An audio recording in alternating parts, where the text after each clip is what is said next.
चलिए class start करते हैं। आज हम इस क्लास में जो बात करने वाले हैं कि विद्युत रासायनिक श्रेणी।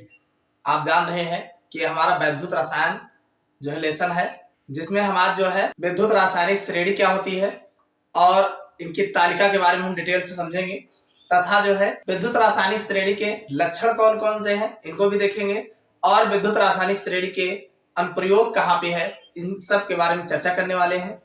पिछले लेक्चर्स में हमने जो है मानक इलेक्ट्रोड विभव क्या होते हैं तथा जो है मानक इलेक्ट्रोड विभव तथा इलेक्ट्रोड विभव में संबंध क्या है, जिसे नरस्ट इक्वेशन कहा जाता है, नरस्ट समीकरण, तथा हमने जो है रेडॉक्स विभव क्या होते हैं, इन सब को पिछले लेक्चर्स में देखे थे। अगर आपने नहीं देखा है तो नीचे डिस्क्रिप्शन में प्लेलिस्ट मिल जाएगा, वहां से देख सकते हैं। चलिए हम शुरुआत करते हैं। विद्युत रासायनिक श्रेणी क्या होती है। देखिए, आप जानते हैं जो भी धातुएं होती हैं, हर एक धातु का अलग अलग उनका मानक इलेक्ट्रोड विभव होता है। विभिन्न धातुओं का जो है अलग अलग मानक इलेक्ट्रोड विभव होता है।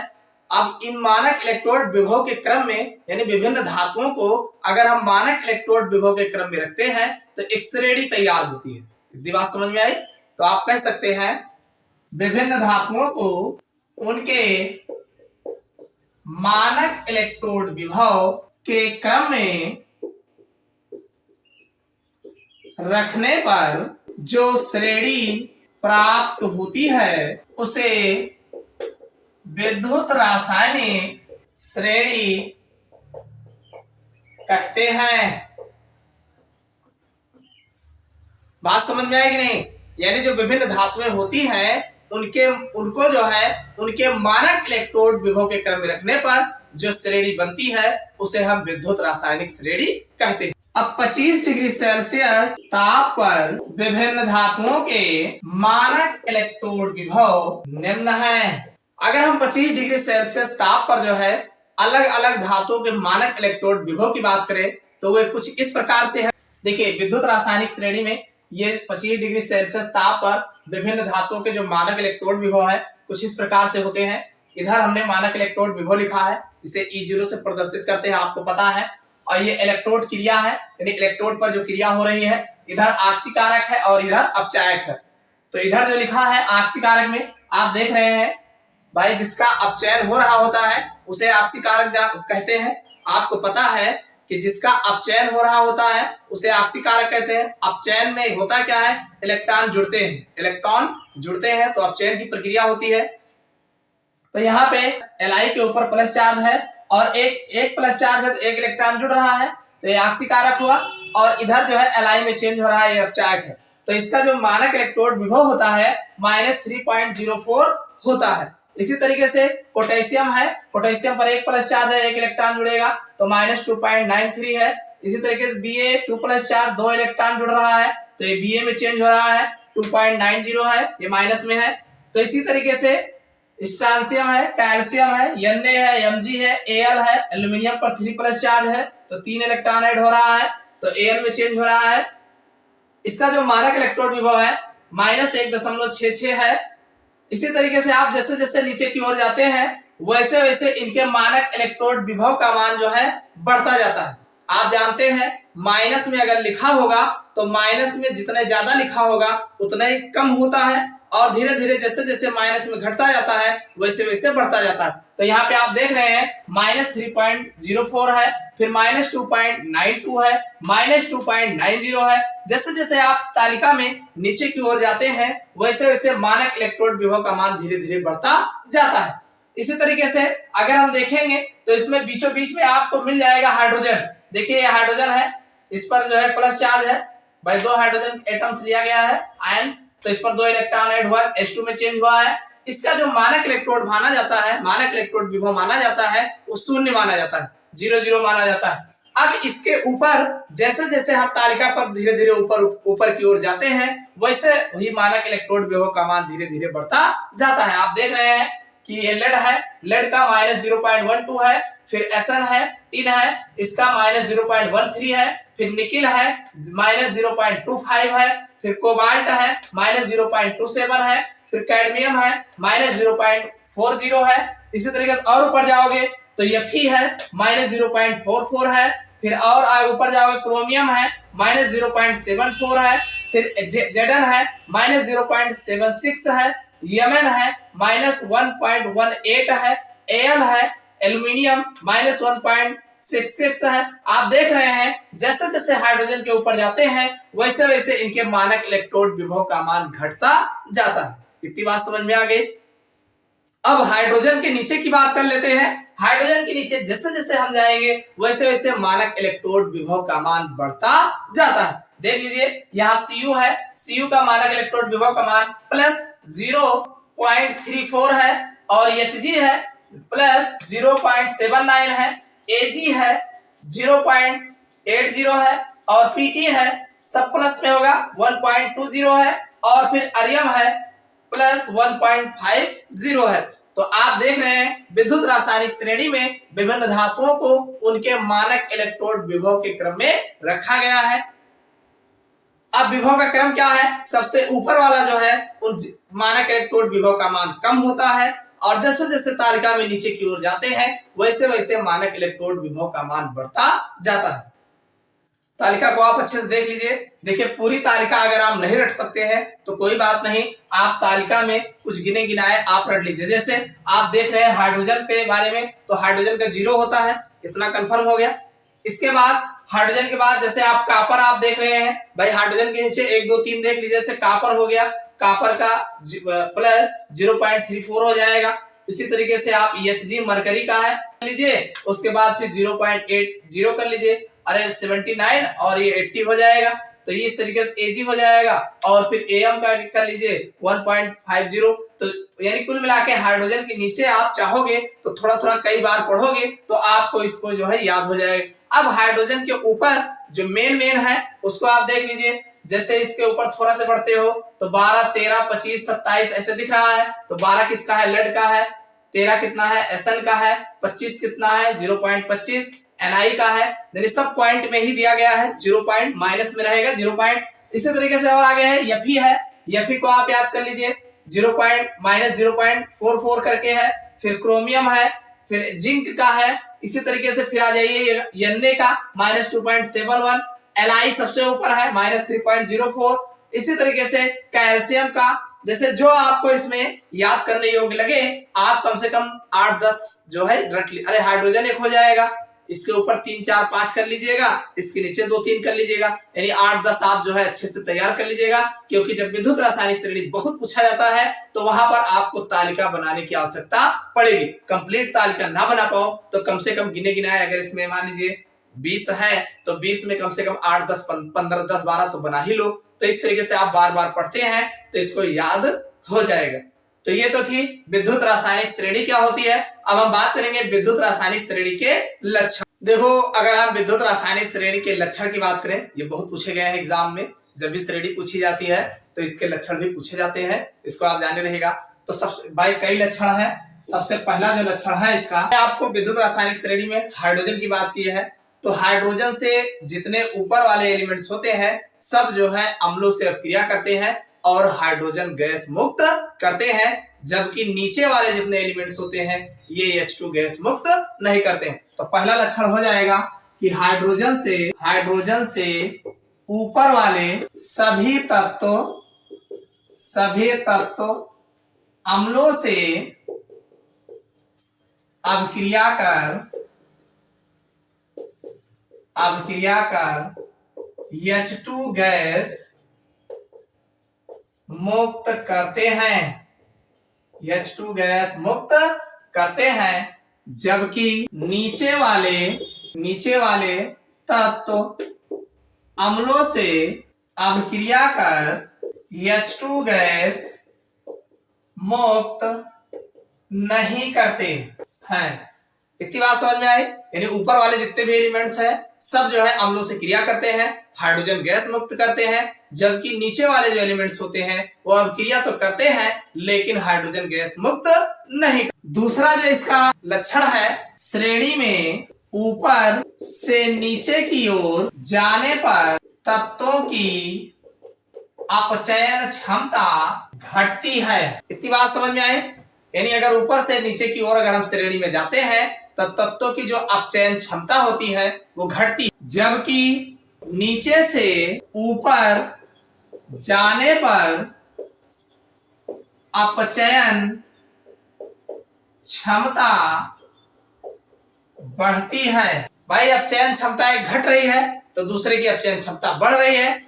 ऊपर के कुल मिला के ऊपर वाले जो एलिमेंट्स होते हैं उनकी जो अपचयन क्षमता होती है सबसे ज्यादा होती है। जैसे जैसे आप टेबल में नीचे की ओर जाते हैं वैसे वैसे इनकी अपचयन क्षमता घटती जाती है और नीचे से जैसे जैसे ऊपर की ओर जाते हैं उनकी अपचयन क्षमता बढ़ती जाती है। और तीसरा जो इनका लक्षण है, हाइड्रोजन से ऊपर के सभी तत्व जल या भाप से अभिक्रिया कर H2 गैस देते हैं। भाई इनका जो अगला जो लक्षण है कि हाइड्रोजन से ऊपर, भाई हाइड्रोजन से ऊपर जितने भी एलिमेंट्स होते हैं ये सब चाहे जल से अपक्रिया करते हो चाहे भाप से अपक्रिया करते हो, ये सब जो है हाइड्रोजन गैस देते हैं। ठीक, अगला जो है, जिस तत्व का अपचयन विभव जितना कम होता है वह उतना ही प्रबल आक्सीकारक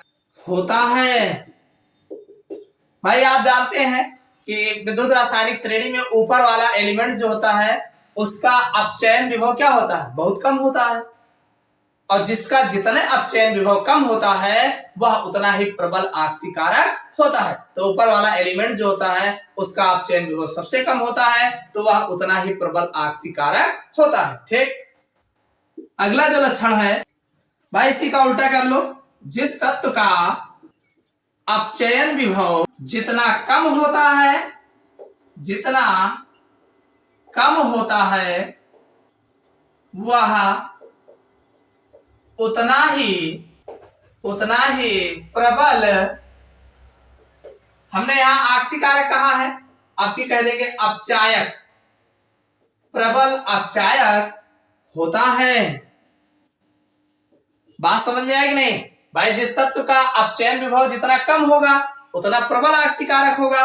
तो जिस तत्व का अपचयन विभव जितना अधिक होगा, अधिक होता है वह उतना ही प्रबल अपचायक होता है। इतनी बात समझ में आएगी नहीं? भाई यहाँ पे कम हो रहा है तो यानी श्रेणी में ऊपर की ओर जा रहे हैं तो श्रेणी में ऊपर वाले से प्रबल अपचायक है, और जब श्रेणी में नीचे की ओर जाएंगे तो उतना अधिक होगा, और जितना अधिक होता है वह उतना ही प्रबल अपचायक होता है। यानी ऊपर वाला सबसे ज्यादा आक्सीकारक होता है और नीचे वाला सबसे ज्यादा अपचायक होता है। चलिए ये अगला हो गया। अगला इसका जो गुण है, श्रेणी में ऊपर वाला तत्व अपने नीचे वाले तत्व को उसके विलयन में से विस्थापित कर देता है, विस्थापित कर देता है। यानी जो ऊपर वाले एलिमेंट्स होते हैं, आपने देखा तालिका में जो है बहुत सारे एलिमेंट्स हैं, तो जो सबसे ऊपर वाला एलिमेंट्स है वो अपने से नीचे, भाई उसके नीचे जितने लोग हैं उन सब को उसके जलीय विलयन में से विस्थापित कर देता है। अब हर एक एलिमेंट्स की बात कर लो, जो भी एलिमेंट जहां पे है वो अपने नीचे वाले एलिमेंट्स को उसके जलीय विलयन में से विस्थापित कर देता है। तो ये इनके इस श्रेणी के लक्षण है, बहुत इंपॉर्टेंट है। पहला लक्षण हमने कहा कि भाई हाइड्रोजन से ऊपर जितने भी एलिमेंट्स होते हैं वो सब अम्लों से क्रिया करते हैं और H2 गैस मुक्त करते हैं। और अगला हमने कहा कि हाइड्रोजन से ऊपर वाला तत्व, यानी हाइड्रोजन से ऊपर वाला तत्व जो भी होता है वो जल या भाप से क्रिया करता है तो वह जो है हाइड्रोजन गैस मुक्त करता है। ध्यान रखिएगा, हाइड्रोजन से ऊपर वाले जितने भी एलिमेंट्स हैं वो जल या भाप से क्रिया करते हैं तो H2 गैस मुक्त करते हैं। और अगला है, भाई जिस तत्व का अपचयन विभव जितना ही कम होता है वह उतना ही प्रबल आक्सीकारक होता है। भाई आपने देखा कि तालिका में सबसे ऊपर वाले तत्वों के अपचयन विभव कम होते हैं तो वो प्रबल आक्सीकारक होता है। इसी तरीके से अगला इनका जो है कि जिस तत्व का अपचयन विभव जितना अधिक होता है, तो आपने देखा कि श्रेणी में अधिक वाले एलिमेंट्स जो नीचे होते हैं तो जिनका अधिक होता है वो प्रबल अपचायक होते हैं, इसको जान लीजिए। और अगला जो है श्रेणी में ऊपर वाला तत्व अपने नीचे वाले तत्व को उसके जलीय विलयन में से विस्थापित कर देता। तो ये जो है इनके विद्युत रासायनिक श्रेणी के महत्वपूर्ण लक्षण है जो एग्जाम में बहुत ही पूछे गए हैं। अब हम बात करेंगे विद्युत रासायनिक श्रेणी के अनुप्रयोग। इसमें अनुप्रयोग जो है पूछा जाता है, तो एक के दो अनुप्रयोग हम आपको बताएं। देखिए, अगर हम विद्युत रासायनिक श्रेणी के अनुप्रयोग की बात करें तो इसका अनुप्रयोग, पहला अनुप्रयोग है धातुओं की अक्रियाशीलता, यानी जो धातुएं होती हैं इनकी अक्रियाशीलता क्या है, या इसी पे जो है सक्रियता, यानी इनके सक्रियता के बारे में बताया गया। तो अब धातुओं की क्रियाशीलता में कहाँ उपयोग होता है? देखिए, धातुओं की रासायनिक क्रियाशीलता यानी रासायनिक अक्रियाशीलता जो होती है या सक्रियता कह लीजिए, उनके इलेक्ट्रॉन त्याग करके धनायन बनाने की प्रवृत्ति पर निर्भर करती है। आप जानते हैं भाई, कोई भी एलिमेंट्स है वो इलेक्ट्रॉन को कितनी आसानी से त्याग करके धन आयन बनाते हैं, वो उसकी रासायनिक सक्रियता पर निर्भर करता है, यानी वही उसकी रासायनिक क्रियाशीलता होती है। ये तो आप जानते हैं, कोई भी एलिमेंट्स हो तो एलिमेंट्स वो इलेक्ट्रॉन त्याग करके धन आयन बनाते हैं, तो वही उनकी रासायनिक क्रियाशीलता होती है। आप इसको दूसरे भाषा में ऐसे भी देख सकते हैं कि भाई आपने विद्युत रासायनिक श्रेणी देखा है, तो विद्युत रासायनिक श्रेणी में आपने ये देखा है जो ऊपर वाला एलिमेंट्स होता है उनके जो मानक इलेक्ट्रोड विभव होते हैं E0 होता है वो सबसे कम होता है, और जिसका E0 या मानक इलेक्ट्रोड विभव सबसे कम होता है वह उतना ही ज्यादा क्रियाशील होता है। ये तो आपको कंफर्म हो गया। हमने आपको टेबल में बता ही दिया है कि जिस धातु का E0 में मतलब मानक इलेक्ट्रोड विभव का मान जितना कम होता है वह धातु उतने ही अधिक क्रियाशील होती है। तो इस प्रकार से अगर देखा जाए तो विद्युत रासायनिक श्रेणी में लिथियम, पोटेशियम, सोडियम ये सब ऊपर है, तो जब ये ऊपर है तो जाहिर सी बात है सबसे ज्यादा क्रियाशील होगा, क्रियाशील है। जबकि अगर नीचे की ओर देखा जाए तो कॉपर है, Ag है, Au है, आदि धातुएं जो है कम क्रियाशील है। भाई इसके हिसाब से जो ऊपर वाले एलिमेंट्स हैं लिथियम, सोडियम, पोटेशियम ये ज्यादा क्रियाशील है, और नीचे जो Au है, Ag है ये सब जो है कम क्रियाशील है। समझ में आई बात? आप जानते हैं विद्युत रासायनिक श्रेणी में ऊपर से नीचे की ओर जाते हैं तो उनकी जो रासायनिक सक्रियता होती है, रासायनिक क्रियाशीलता होती है वो घटती जाती है। ये तो आपको पता है। अब हम एक एग्जाम्पल लेते हैं। जैसे मान लीजिए, देखिए हमारे पास एग्जाम्पल है चार तत्व A B C D, यानी चार तत्व है A B C तथा D है।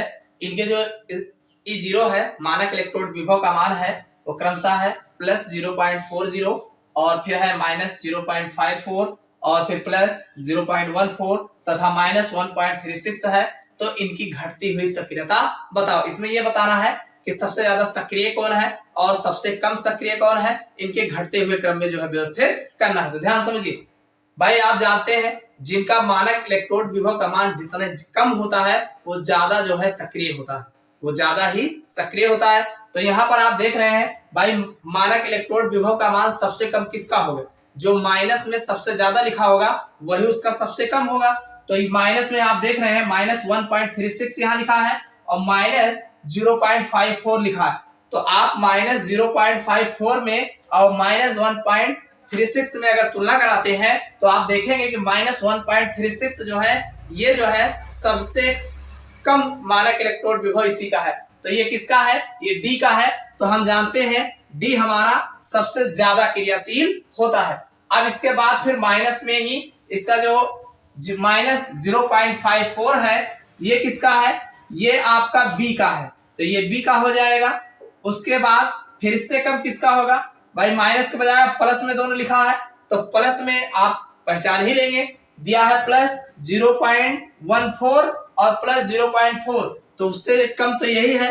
तो ये आपका हो जाएगा, ये कौन है? ये आपका है सी, तो ये सी हो जाएगा और इससे फिर जो है ए आ जाएगा। भाई इसको हमें घटते हुए सक्रियता में बताना था, तो सबसे ज्यादा सक्रिय डी होगा, इनसे कम सक्रिय बी होगा, इनसे कम सी होगा, सबसे कम सक्रिय ए होगा, यानी सबसे ज्यादा सक्रिय हमारा डी होगा, सबसे कम सक्रिय हमारा ए होगा। तो इतनी बात समझ में आ गई, समझ में आया होगा। ये तो इस तरीके से धातुओं की सक्रियता ज्ञात करने में विद्युत रासायनिक श्रेणी का अनुप्रयोग किया जाता है। तो ये तो इनके पहला अनुप्रयोग है। इसका दूसरा अनुप्रयोग जो है धातुओं का विस्थापन, यानी धातुओं में ये किस प्रकार से विस्थापित करते हैं। तो देखो जिस श्रेणी में, जिस धातु का भाई श्रेणी में जिस धातु का स्थान ऊपर होता है। आपने देखा जो विद्युत रासायनिक श्रेणी है, तो विद्युत रासायनिक श्रेणी में जो भी धातुएं ऊपर होती हैं वो अपने नीचे वाले तत्वों को उनके लवण के जलीय विलयन में से विस्थापित कर देती है। भाई जिस धातु का स्थान ऊपर होता है वह अपने से नीचे वाली धातुओं को उनके लवण के जलीय विलयन में से विस्थापित कर देती है। क्यों? क्योंकि जो धातुएं श्रेणी में ऊपर होता है उनका मानक इलेक्ट्रोड विभव का मान कम होता है, और जिनका मानक इलेक्ट्रोड विभव का मान कम होता है वो वो ज्यादा क्रियाशील होता है।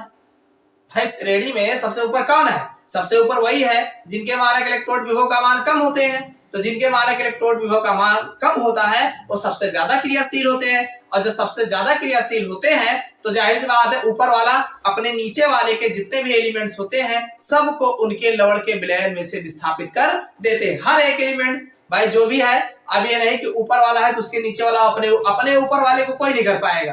भाई अगर लिखा हो ए बी सी डी, मान लीजिए है तो सबसे ऊपर ए है, तो ए जो है ये अपने नीचे के सभी एलिमेंट्स को डिस्प्लेस कर देगा। लेकिन अब कहो कि सी वाला जो है ऊपर वाले को करे तो नहीं कर पाएगा, ये हमेशा अपने नीचे वाले एलिमेंट्स को ही जो है विस्थापित करेगा। बात समझ में आई? अब इसके हम एग्जाम्पल आपको बताते हैं। भाई हमारे पास जो एग्जाम्पल है कि लोहा CuSO4 के विलयन में से Cu विस्थापित करता है परंतु सिल्वर कापर को विस्थापित नहीं करता। देखो जो हमारा एग्जाम्पल है बहुत आसान है, इसमें आपको कुछ नहीं करना है। भाई कह रहा है लोहा CuSO4 के विलयन में से Cu को विस्थापित करता है, हाँ करेगा, क्यों नहीं करेगा, करता है, खुदे कह रहा है करता है, तो हमें ज्यादा दिमाग लगाने की क्या जरूरत। अरे करता है तो काहे को करता है, हम जान रहे हैं काहे को करता है ना। भाई लोहा जो है ये कापर से विद्युत रासायनिक श्रेणी में ऊपर है, इसीलिए वो अपने नीचे वाले को उसके लवण विलयन में से विस्थापित करता है। क्योंकि लोहा का मानक अपचयन विभव या मानक इलेक्ट्रोड विभव का मान कम होता है, और जिसका जितने कम होता है वो उतने ज्यादा क्रियाशील होता है। तो लोहा कापर से ज्यादा क्रियाशील है, इसलिए कापर सल्फेट के विलयन में से लोहा जो है कापर को विस्थापित करता है। सीधी सी बात समझ में आ गई होगी। अब दूसरी कंडीशन कह रहा है कि परंतु सिल्वर कापर को विस्थापित नहीं करता है। सिल्वर यानी जो Ag है वो कापर को विस्थापित नहीं कर रहा है, काहे को करेगा कापर को? अरे Ag जो है कापर के नीचे है, विद्युत रासायनिक श्रेणी में Ag जो लिखा गया है वो कापर के नीचे है, तो नीचे वाला एलिमेंट्स अपने ऊपर वाले को थोड़ी विस्थापित करेगा, नहीं करेगा। तो सीधी सी बात है Ag जो सिल्वर है वो कापर को विस्थापित नहीं करता है। यही कारण है कि विद्युत रासायनिक श्रेणी में जो सिल्वर है वो कापर के नीचे स्थित है, इसकी अपचयन विभव का मान अधिक होता है, कम मत कहिए, अधिक होता है, जिससे ये अपने ऊपर वाले तत्व को उसके लवण के विलयन में से विस्थापित नहीं कर पाता। भाई इनसे ज्यादा सिल्वर से ज्यादा कापर जब एक्टिवेट है तो उसको काहे को विस्थापित कर पाएगा। बात समझ में आएगी नहीं? श्रेणी में भाई ऊपर वाले कंडीशन में श्रेणी में Fe का स्थान Cu से ऊपर है, अतः Fe Cu को उसके जलीय विलयन में से विस्थापित कर देता है। जबकि भाई दूसरी कंडीशन बता दो, जबकि सिल्वर Ag का स्थान कापर Cu से नीचे है, कहां है? नीचे है, जिससे Ag Cu को उसके जलीय विलयन से विस्थापित नहीं कर पाता है, क्योंकि इसके मानक इलेक्ट्रोड विभव का मान अधिक होता है। भाई जिसका ज्यादा होगा वो कम क्रियाशील होगा, जिसका कम होगा वो ज्यादा क्रियाशील होगा। तो जब कम ज्यादा है, कम क्रियाशील है तो कहाँ कर पाएगा। ठीक, इसको आप ऐसे दिखा, Fe जो है ये जो है 2 इलेक्ट्रॉन्स अपने में से निकालेगा और 2 प्लस चार्ज बना, तो ये ऑक्सीकरण हो रहा है, ऑक्सीकरण।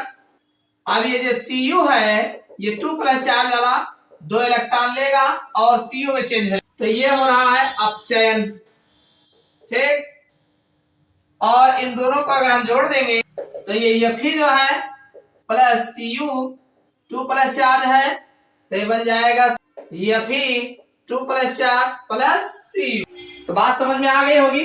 इस तरीके से ये धातुओं का विस्थापन ज्ञात करने में विद्युत रासायनिक श्रेणी का अनुप्रयोग किया जाता है। ये एग्जाम में बहुत पूछा गया है, नंबर लगा के पूछा गया है, तो इसको आप समझ लीजिएगा। तो इस क्लास में बस इतना ही। अगले क्लास में हम फिर किसी दूसरे टॉपिक के साथ मिलते हैं। अगर वीडियो आपको पसंद आया हो तो लाइक करिएगा, अपने दोस्तों के साथ ज्यादा से ज्यादा शेयर करिएगा।